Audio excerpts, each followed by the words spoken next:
친정엄마, 듣기만 해도 울컥하는 단어가 아닐까 싶어요.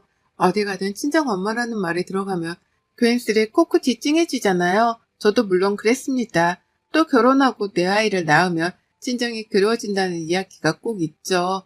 제가 딱 그랬어요. 결혼해서 예쁜 아이를 낳고 살다 보니 다른 사람들이 참 부러워지는 순간이 오더라고요. 그럼 저의 기구한 사연 한번 들어보실래요? 저는 남들이 소위 말하는 정말 흙수저였습니다.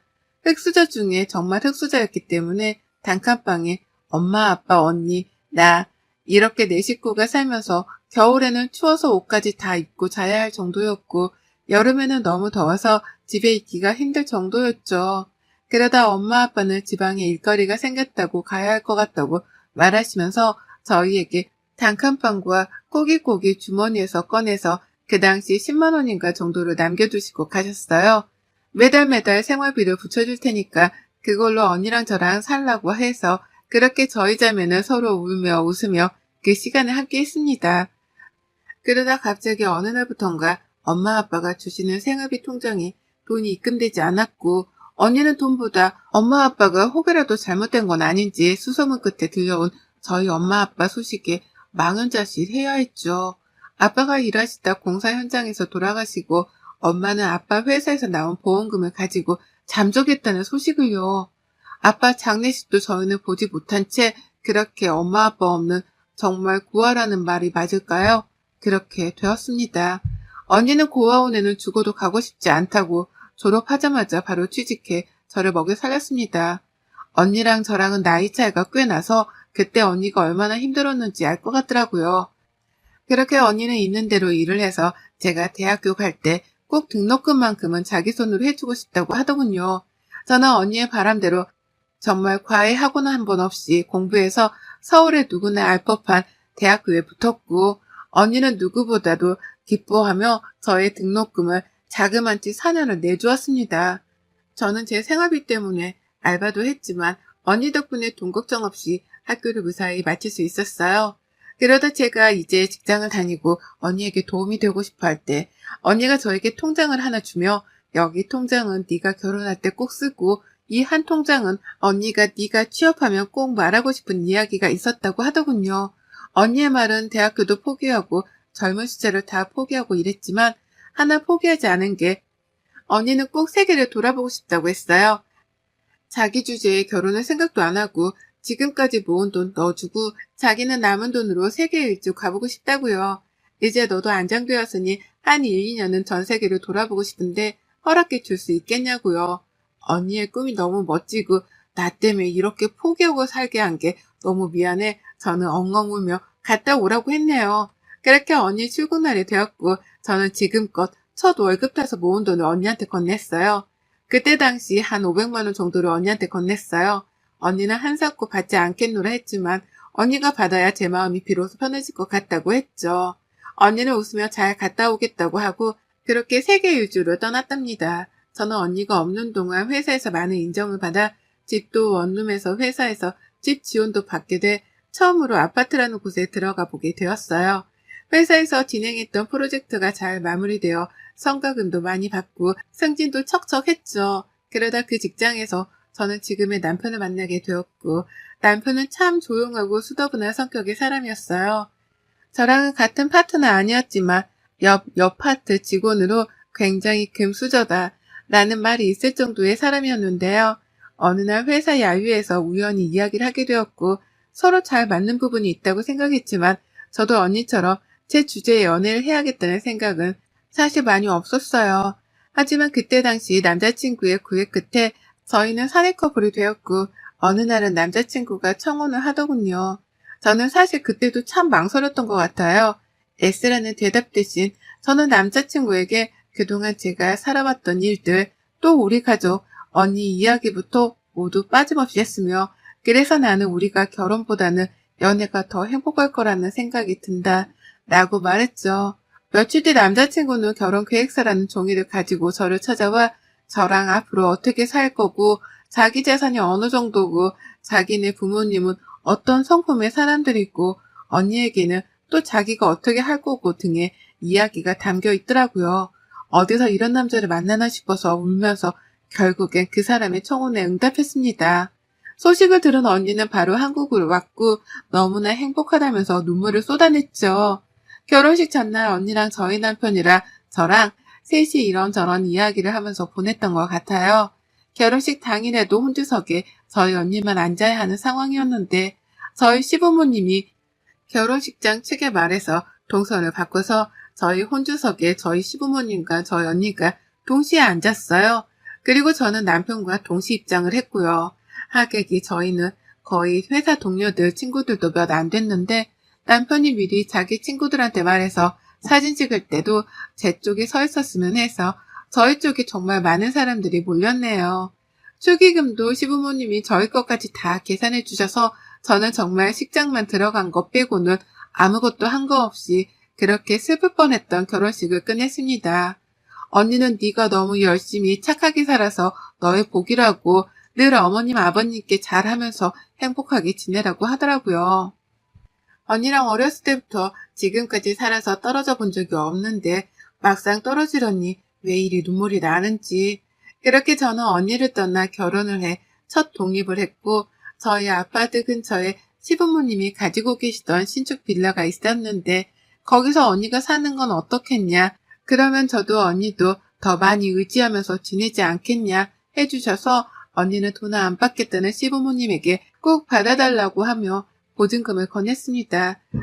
그렇게 저는 지금 남편을 만나 부모님의 사랑이 뭔지, 살아가는 삶의 행복은 무엇인지 배웠고 더 베풀며 더 이해하고 배려하며 살아가야 할 것을 늘 다짐했죠. 그러다 아이가 생겼고 양가 집안에서 너무 많은 축하를 받아 우리 아이를 낳으면 정말 내가 어떤 일이 있어도 꼭 지켜줘야겠다 생각을 했어요. 근데 출산을 하니 엄마가 참 보고 싶더라고요. 엄마도 나를 이렇게 힘들게 낳았을까? 엄마도 나를 이렇게 힘들게 키웠을까 싶어서요. 언니한테는 이런 티를 낼 수가 없었어요. 언니는 우선 엄마한테 너무 감정이 좋지 못했고 저에게도 버려졌다고 생각하지 말고 우리가 엄마를 버렸다고 생각하면서 살라고 늘 그랬거든요. 그렇게 저는 날로 엄마의 그리움이 커져만 갔고 그러다 엄마를 만나게 되는 순간이 정말 이루어지게 되었어요. 저희 아버님이 하시는 사업이 잡지에 조그맣게 인터뷰처럼 실리게 되었고 그 잡지에 가족사진도 들어가야 한다고 하더라고요. 그래서 가족사진도 찍었었는데 갑자기 저희 남편이 물어보더군요. 혹시 자기네 어머님이 연락이 오면 만나볼 의향이 있냐고요. 제가 엄마를 너무 그리워하던 걸 아는 남편이 아빠를 취재한 그 잡지사에서 거기 며느리가 우리 딸인 것 같다고 연락처를 알려달라고 했다는데 만나봐야 어떤지 알겠지만 우선 너 생각이 어떤지 아빠가 물어보라고 하시길래 라고 하더군요. 저는 너무나 놀라서 이거를 언니한테 말하면 언니는 분명 만나지 말라고 할 게 뻔해서 저라도 우선 엄마인지 확인을 위해서 만나보겠다고 했어요. 엄마를 만나는 당일이 되고 떨리는 마음을 가다듬고 카페에 앉아있는데 한눈에 봐도 우리 엄마가 맞다는 걸 알겠더라고요. 엄마를 보며 눈물부터 나는데 엄마는 저에게 미안하다고만 반복했어요. 아빠가 그렇게 되고 너희를 찾아가려고 했는데 용기가 나지 않았고 너무 그때 사는 게 힘들어서 그랬다고요.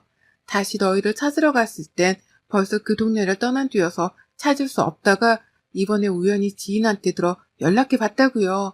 언니 이야기를 물어서 언니한테는 아직 말을 안 해서 모른다. 그래서 저만 먼저 나온 거라고 했죠. 그렇게 언니 몰래 엄마와 저의 만남은 굉장히 많았어요. 엄마는 지금 지방에서 조그맣게 장사를 하고 있고 혼자 살고 있다고 하더라고요. 저희 애기도 보러 오시고 사실 저희 시부모님이 정말 저한테 부모님 같은 분이시거든요. 저 결혼할 때도 또 결혼 후에도 정말 엄마 아빠처럼 해주셔서 저희 언니도 월급 타면 저희 시댁에 가서 맛있는 거 사드리고 어머님 아버님 며느리라고 생각 안 하고 딸도 얻었다고 생각할 정도로 잘해주셨어요. 언니도 누군가에게 마음을 쉽게 주는 사람이 아닌데 어머님 아버님한테는 정말 늘 잘하려고 노력하고 정말 딸처럼 저 없이도 셋이 밥 먹고 놀러 갔다 온 적도 정말 많거든요. 시댁이 저희 남편이 외동이라 자식들 많았으면 늘 했는데 저희가 들어와서 그런 걱정 없다면서 정말 잘해주시는데 괜히 죄송해지더라고요. 그래도 저는 정말 엄마가 그리워 엄마랑 만나는 지금이 참 행복했어요. 그래서 어머님이 언니랑 같이 쇼핑 가자고 하면 저만 안 가고 했거든요. 엄마 만나야 해서요. 그렇게 저랑 엄마만 만난 지 한 반년이 흘렀을까요? 어느 날에는 엄마가 울면서 전화가 온 거예요. 갑자기 가게에서 보증금을 높여달라고 하는데 자기는 그럼 어디로 가야 하냐면서 그러길래 엄마가 그러는데 모른 척 할 수가 없어서 제가 가지고 있던 돈을 드렸어요. 엄마는 다시 꼭 갚겠다고 자기가 어떻게 딸 돈을 쓰겠냐면서 그러시더라고요. 그리고 나서 몇 번은 더 엄마가 생활비가 없다고 해서 가지고 있는 돈을 다 드리기까지 했어요. 근데 그 액수가 점점 더 커지더라고요. 그래서 엄마한테 내가 가지고 있는 돈은 다 드려서 더 이상 드릴 게 없다라고 하니 아니 그럼 김서방한테 이야기 좀 하면 됐지. 김서방 돈 많잖아. 라고요. 어떻게 그러냐면서 그렇게 넘어갔는데 제가 카드값을 내는 날 거기 통장에 돈을 다 써서 없었나 봐요. 그래서 전화가 왔는데 남편이 제가 씻는 동안 받았나 봐요. 그래서 알게 됐죠. 우선 미납된 거니까 남편이 입금하고 저한테 무슨 일 있냐고 차분히 물어보더군요. 여보, 무슨 일 있어? 내가 생활비 부족하게 주는 거야? 카드값까지 밀릴 정도면 말을 하지 그랬어. 나는 여보가 말을 안 하길래. 아니, 그게 아니라 엄마가 너무 삶이 힘들다고 하길래 내가 몇 번 도와드렸는데 계속 부탁을 하셔가지고. 그런 일이 있었으면 나한테 말을 해야지. 왜 혼자 끙끙 앓았어? 처음도 아셔? 아니, 언니는 모르지. 언니 알면 내가 엄마한테 돈 빌려준 걸 알면 안 돼. 아, 우선 지금 필요한 돈이 있는 거야? 우리 모으던 거 깨서 우선 드려. 라고 하더라고요. 그래서 엄마한테 마지막이라고 드리고 이제는 더 이상 부탁 안 하실 줄 알았어요. 그 뒤로도 몇 차례 더해서 이제 더 이상 할 수 없다 하니 저희 남편한테까지 전화를 하셨더라고요. 울면서 엄마한테 왜 이렇게 나를 쪽팔리게 만드냐고, 왜 그 사람한테까지 전화하냐고, 남편이 또 그냥 넘어갈 수가 없었는지 줬더라고요. 제가 정말 남편을 본 면목이 없는 거예요. 혼자 그렇게 전전긍긍하고 있는데 엄마가 또 저희 집에 돈 달라고 찾아왔다가 가는 모습을 언니가 저희 집에 오다가 그 모습을 발견한 거죠.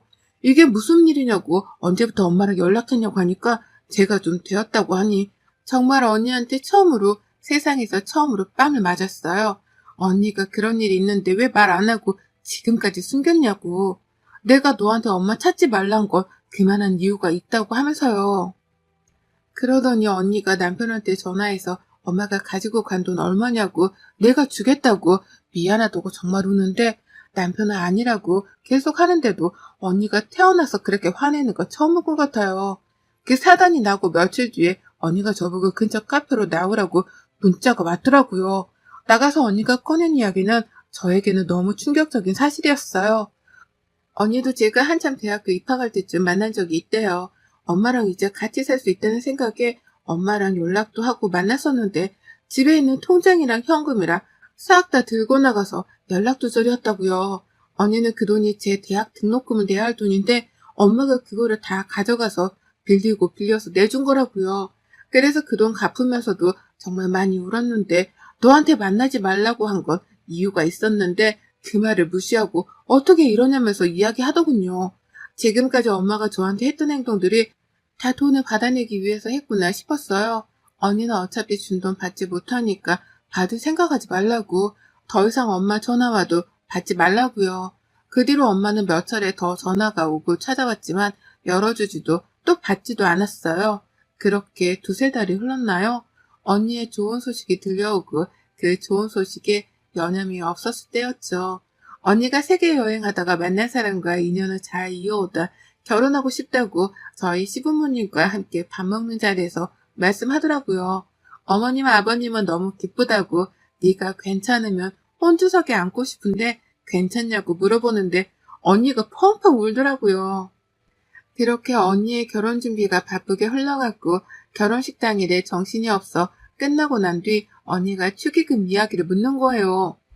축의금 네가 혹시 다 가지고 간 거야? 가족이 가지고 가서 정산한다고 했다고 하길래 어머님 아버님은 아니실 것 같고 해서 아니 내가 뭐하러 축의금 아까 어머님 아버님이 정산하실 때 다 내시던데 그게 그거 아니야?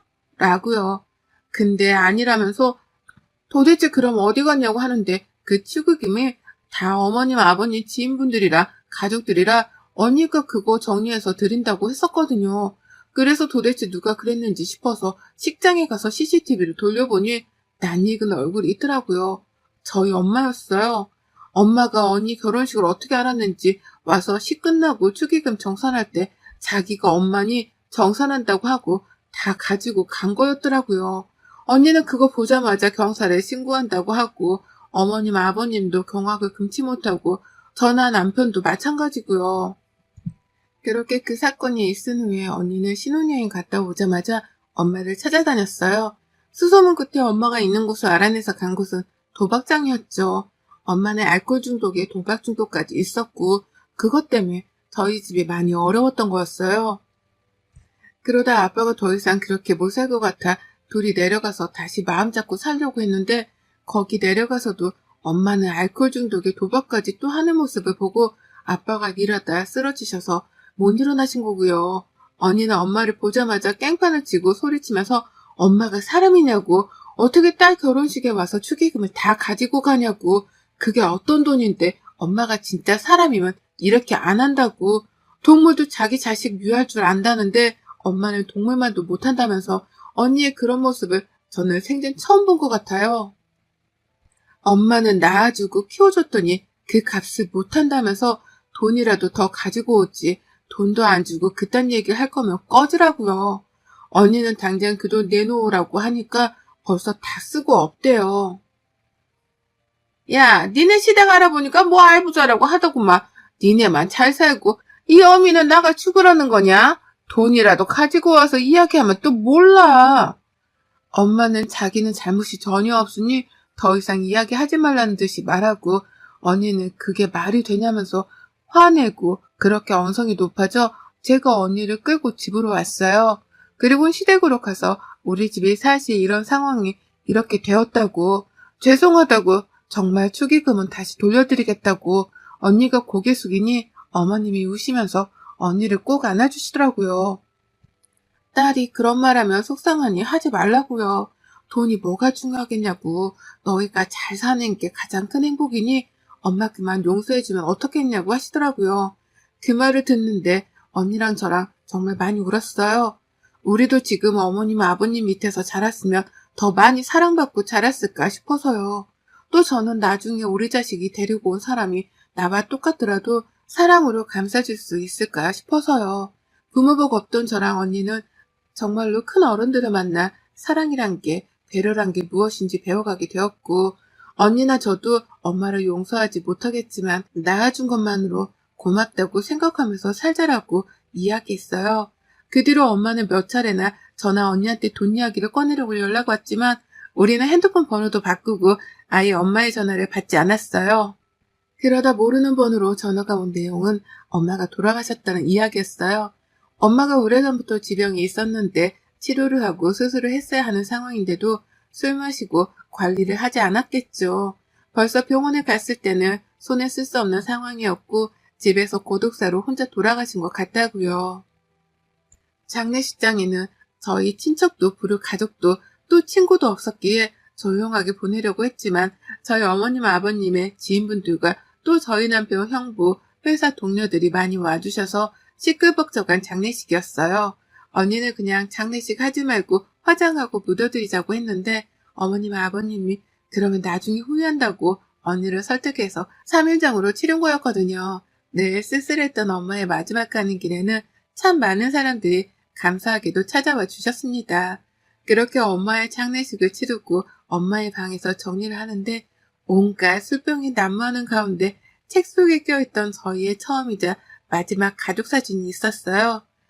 처음 보는 그 가족사진에 저랑 언니는 참 해맑았고 엄마 아빠는 참 젊었었네요.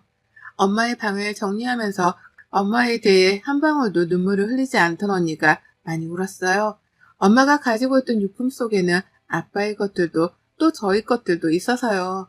언니가 버리고 불태웠지만 그거를 보면서 그래도 엄마가 나를 돈으로만 생각하지 않았구나 싶어서 지금의 저는 마음이 한결 괜찮아졌어요. 그리곤 이제 더 이상 엄마를 그리워하지 않기로 했죠. 저랑 언니는 다시 일상으로 돌아갔고 언니랑 저는 저희 어머님 아버님께 이제는 엄마 아빠라고 부르며 살고 있어요. 정말 딸처럼요. 제가 참 복이 없는 사람인데 남편 잘 만나서 이렇게 호강하면서 살아서 늘 남편에게 또 우리 아이에게 참 고맙고 미안하다고 늘 이야기한답니다. 언니한테도 이제 가장노릇 그만하고 편하게 살라고 이야기해줬어요. 여러분들도 친정엄마가 그리울 때가 많으시죠? 특히 아이 낳고 나면 더 그런다고 하잖아요. 친정엄마라는 단어가 어떻게 보면 참 슬픈 단어가 아닐까 싶어요. 저희의 이렇게 기구하고 긴 사연 읽어주셔서 감사드리며 이 사연 보시는 모든 분들이 행복했으면 좋겠습니다. 여러분의 생각은 댓글로 남겨주세요. 오늘도 시청해주셔서 정말 감사합니다.